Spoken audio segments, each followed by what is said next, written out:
निवडणुका संपल्या आणि खऱ्या अर्थानं दौंड तालुक्यामध्ये एक चेतना निर्माण झाली। एक तर खऱ्या अर्थानं राष्ट्रवादी काँग्रेस पक्षाचा मजबूत खांब, आशीर्वाद आणि विजन असणारा नेता स्वर्गीय अजितदादा पवार यांच्या अपघाती निधनानं अनेकांच्या अंगावरती मरगळ आली होती। अनेक लोक कमालीचे शांत झाले। जिल्हा परिषद आणि पंचायत समितीच्या निवडणुका सुरू झाल्या। यामध्ये राष्ट्रवादी पक्षाला दौंड तालुक्यात घवघवीत यश आलं। जिल्हा परिषदेमध्ये 7 पैकी 6 जागांवरती ते विजय संपादन केला। पंचायत समिती प्रथमच त्यांच्या हातून गेली आणि त्यांच्या 6 जागा आलेल्या आहेत। मित्रांनो, निवडणुकीत राजकारणामध्ये काम करणाऱ्या तरुणांना, पदाधिकाऱ्यांना यामुळे हुरूप होतो। त्यापैकीच एक तरुण सागर फडके आपल्या सभेत आपण त्यांच्याशी संवाद साधतो। सागर दादा नमस्कार। आवाज लोकशाहीमध्ये तुमचं काय वाटतं? तुमच्या निवडणुका संपल्या, तुम्ही पदाधिकारी झालेला आणि तुमच्याकडे राष्ट्रवादी काँग्रेस पक्षाने जिल्हा परिषद मध्ये सर्वाधिक जागा मिळवून भाजपाच्या पार्टीला खऱ्या अर्थानं चितपट केलेलं आहे। खरं तर सांगायचं म्हटलं तर आमचे नेते आदरणीय अजितदादा पवार यांचं दुःखद असं निधन झालं। दादांच्या जाण्यानं खरं तर पक्षाला फार मोठी एक शोकांतिका तयार झाली की आम्हाला आता पुढे करायचं काय। जिल्हा परिषद इलेक्शन सर्व फायनल झाले होते, उमेदवार डिक्लेअर झाले होते। अशा परिस्थितीत दादांचं अचानक जाणं हे पक्षासाठी फार मोठं एक आव्हान समोर उभं राहिलं होतं। त्याच्यात जिल्हा परिषद पंचायत समितीसाठी बरेचसे नवीन उमेदवार आम्ही त्याच्याने उभे होते आणि याच्या पुढे युवक संघटना म्हणून आम्ही ज्यावेळी दादांच्या बरोबर जायचं, दादा हे आम्हाला नेहमी खरं बोलणे आणि त्याच्यावरती काम करायला शिकवणारे नेते होते आणि ते जाण्यानं अचानकच सर्व परिस्थिती पुढे उभी राहिली आणि भाजपचं फार मोठं दौंड तालुक्यात आम्हाला आव्हान होतं।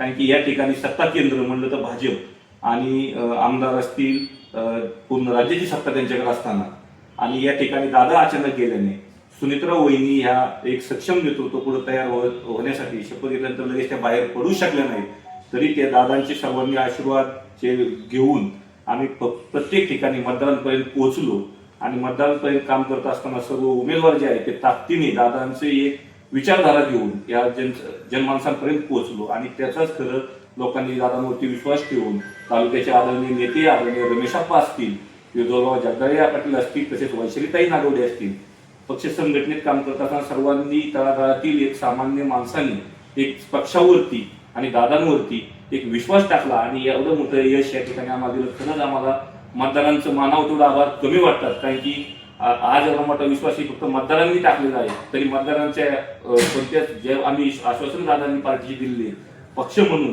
ते नक्कीच ते पूर्ण करेल आणि उमेदवारी त्या पद्धतीने पुढे काम करत राहतील अशी।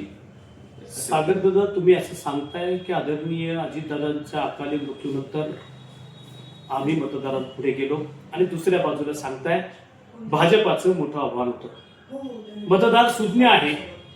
जर तुम्हाला जिल्हा परिषद मध्ये बहुमत दिलं होतं तर त्याच मतदाराने पंचायत समितीमध्ये त्यांना बहुमत दिलेलं आहे। त्याच्यामुळं मतदार हा भावनिक होता की वैचारिक होता, याबद्दल तुमचं मत काय? नाही, भावनिक तर होतं पण वैचारिक पण आहे, कारण की मतदारांना सगळं माहिती आहे। कारण की जिल्हा परिषद ही एक संस्था म्हणलं तर ही फार एक शिखर संस्था आहे जिल्ह्यासाठी। तर ही संस्था कोणाच्या ताब्यात असावी आणि ग्रामीण भागाचा विकास कोण करू शकतो ह्या हिशोबाने मतदारांनी त्या ठिकाणी जिल्हा परिषद ही दादांच्या विचाराची असावी, राष्ट्रवादी काँग्रेस पार्टीच्या ताब्यात बहुसंख्येने मतदान करून बहुसंख्येने या ठिकाणी मतदान विजयी करून जिल्हा परिषद प्रामुख्याने संस्था ही आमच्या पार्टीच्या ताब्यात ठेवली। सामाजिक संस्था आणि सामाजिक सुधार तुमच्या दृष्टिकोनातून सामाजिक जी काही धोरणं असतील सुधारित ठेवण्यासाठी जिल्हा परिषदेला सत्ता दिली असं तुम्ही म्हणताय। मग या तालुक्यामध्ये गेले 30 वर्ष राष्ट्रवादी काँग्रेस पक्षामध्ये पूर्वी असलेले आणि आता भारतीय जनता पार्टीत गेलेले जे कुल कुटुंबीय आहे ते सत्तेच्या शिदोरीवरती अबाधित आहे, पण त्यांनी इथं खऱ्या अर्थानं विकास केला नाही का? नाही, विकासाचं म्हटलं तर प्रत्येक जण प्रत्येकाच्या पद्धतीने विकास जे त्यांचा आवडतो, पण या ठिकाणी तालुक्यामध्ये काम करत असताना आम्हाला जसं आठवतंय तसं आम्ही राष्ट्रवादी काँग्रेस पार्टी म्हणूनच काम करतो। आम्हालाही दादांनी खूप मोठ्या प्रमाणात अजितदादा नाही काही जरी विचार केला तर अर्थमंत्री या महाराष्ट्राचे हे अजितदादाच होते, पुणे जिल्ह्याचे पालकमंत्री अजितदादाच होते। विकास होत असताना हे आम्हालाही समजतंय की हा विकास करत असताना एकट्या आमदारच नाही, जर डीपीटीसीचे अध्यक्ष पालकमंत्री हे जर अजितदादा असतील तर आम्ही राष्ट्रवादी काँग्रेस पार्टीने तेवढा विकास केलेलाच आहे ना, त्याच्यावरतीच लोकांनी विश्वास आमच्यावर ठेवलाय ना। आता तुम्हाला काय वाटतं तुमच्या तालुक्यात कुठल्या स्वरूपाच्या विकासाचा अभाव आहे? आता सध्या महत्वाचा जो आहे, जे पाणी पुरवठ्याची योजना आहे त्या आतापर्यंत अपूर्ण आहेत. तुम्ही वारंवार त्या जलजीवनच्या विषयी लावताय.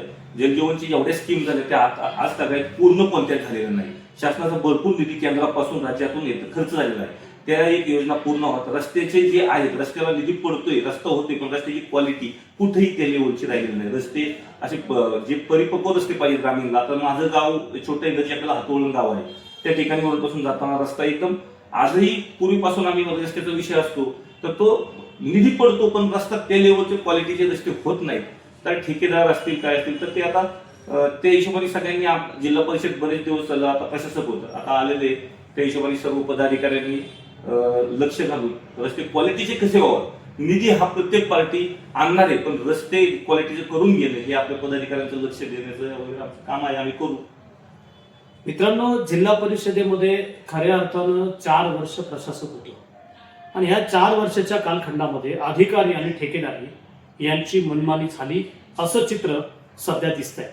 या चित्रातले दाखले देताना आम्ही तुम्हाला आवर्जून पिण्याच्या पाण्याच्या संदर्भात वारंवार सांगतोय, कारण हे पिण्याचं पाणी नागरिकचा मूलभूत हक्क आहे आणि त्या नागरिकांना तो मिळत नाही.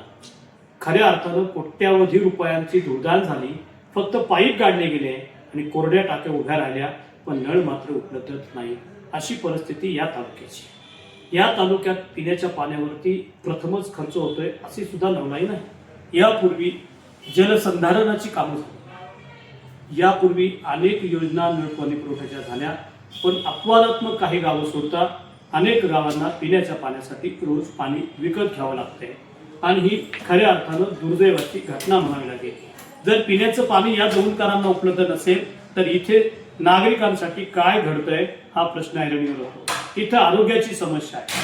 मला सांगा, राष्ट्रवादी काँग्रेस पक्षाच्या वतीने तुम्ही असं सांगितलं, डीपीटीसी आणि या राज्याचे ज्या तत्कालीन मुख्यमंत्री, जे गृहमंत्री, अर्थमंत्री होते, ते पुण्याचेच पालकमंत्री होते, यांनी दिलेल्या निधीमध्ये भ्रष्टाचार झालाय का असं आम्ही तुम्हाला म्हटलं तर काय वाटेल? भ्रष्टाचार नाहीये, पण ज्या ठिकाणी सत्ता केंद्र असतं ठेकेदारीमध्ये मी पाहतो कामं जी होतात तर एक ठराविकच ठेकेदार त्या ठिकाणी असतात आणि एक वेगळ्या पद्धतीने एक मॅनेजमेंट. आता लोक टेंडर भरायला लागले, कामं करायला, आता बिलो कामं जाऊन घ्यायला लागलेत, नवीन ठेकेदार पुढे येत आहेत. पण पूर्वी सत्ता केंद्र तालुक्यात एकच असल्यामुळं एक ठेकेदारीपासून कॉम्पिटिशन जे म्हणतो की कामाच्या संदर्भात, तर ते ग्रुपिंग कामं राहिल्यामुळे तर ते लोकांपर्यंत म्हणजे काम करत असताना ते त्यांना असं एक हे राहिलं नव्हतं की मी जे करत ते पूर्व दिशा. आता सर्वांनी सगळ्यात खऱ्या अर्थानं सागरदादाने महत्वाचा मुद्दा पुढे आणलाय आणि तुम्हा सर्व प्रेक्षकांना याकडे गांभीर्यानं बघावं लागेल. ठेकेदारांची इथं खऱ्या अर्थानं मजुरी होती, ठराविकच ठेकेदार कामात होते आणि त्यांच्यामुळे इथल्या सामाजिक कामांचा खेळ खंडोबा झाला आणि ते काम म्हणजे सत्ताच्या प्रामुख्यानं जोडलेला प्रयोग आहे. आणि ही सत्ता ह्या ठेकेदारांच्या आशीर्वादासाठी होती का असाच प्रश्न या निमित्ताने पुढे येतो. सागरदादा, तुम्ही जो महत्वाचा मुद्दा सांगितलाय, विकासासाठी कितीही निधी आला तरी काम करणारे ठेकेदार जर इथं अबाधित नसतील, चांगले नसतील, त्यांची मानसिकता सुखरूप नसेल तर समाजातला पैसा हा लोकांच्या हितासाठी आणि कल्याणासाठी म्हणण्यापेक्षा ठेकेदारांच्या भल्यासाठी वापरला गेलेला आहे का असंच म्हणावं लागेल. तुम्ही आलात, आम्हाला भेटलात, संवाद साधलात, आम्ही तुमचे खूप खूप आभार. तुम्ही पाहत राहा लोकशाहीचा. संपर्कासाठी 94 23 21 22 27 97 65 56 69 16.